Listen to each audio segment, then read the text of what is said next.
హైదరాబాద్ లో మరో కేటుగాడు కలకలం రేపాడు. ఇన్స్టా వేదికగా సంపన్న కుటుంబాలే లక్ష్యం, మైనర్ అమ్మాయిలే టార్గెట్, ఖరీదైన కార్లు, పబ్బుల్లో విందులు, ఇదంతా ఆ మాయగాడి మాయలో భాగమే. జూబ్లీహిల్స్ సాక్షిగా సాగిన ఈ ఇన్స్టా ట్రాప్ కథ ఇప్పుడు నగరాన్ని షేక్ చేస్తుంది. ఎవరి కోడూరు అర్జున్ అలియాస్ ఆజాద్ వెనుక ఉన్న అసలు కథేంటి? వీడు మామూలుడు కాదు.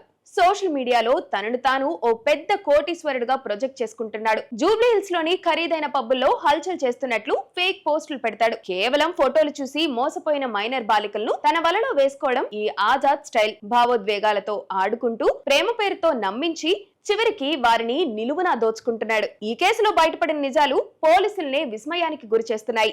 నమ్మకమే ఇతని పెట్టుబడి. ఓ వ్యాపారవేత్త కూతురుని బుట్టలో వేసి ఏకంగా 15 లక్షలు కొల్లగొట్టాడు. ఇంట్లో పనిచేసే వారిని కూడా తన ముఠాలో చేర్చేసుకున్నాడు. వారి ద్వారా బాలిక కదలికలను తెలుసుకుంటూ చివరకు వారి చేతే బ్లాక్ మెయిల్ చేయించి మరో 9 లక్షల రూపాయలు వసూలు చేశాడు. కేవలం జూబ్లీహిల్స్ మాత్రమే కాదు, నార్సింగ్ లోను మరో యువతికి పెళ్లి పేరుతో ఏరవేశాడు. స్టార్టప్ కంపెనీ పెడతానంటూ నమ్మించి ఆమె దగ్గరున్న నగలను గుంజేసుకున్నాడు. ఆ డబ్బుతో విలాసవంతమైన కారు కొని మళ్లీ అదే కారులో మరో బాధితురాలి కోసం వేట మొదలు పెట్టాడు. వరుస ఫిర్యాదులతో రంగంలోకి దిగిన హైదరాబాద్ షీ టీమ్స్ మరియు జూబ్లీహిల్స్ పోలీసులు పక్కా స్కెచ్ తో ఆజాద్ ను అదుపులోకి తీసుకున్నారు. మైనర్ అమ్మాయిల ఫోటోలు, వీడియోలు సేకరించి బ్లాక్ మెయిల్ చేస్తున్నట్లు దర్యాప్తులో తేలిపోయింది. తల్లిదండ్రులారా జాగ్రత్త!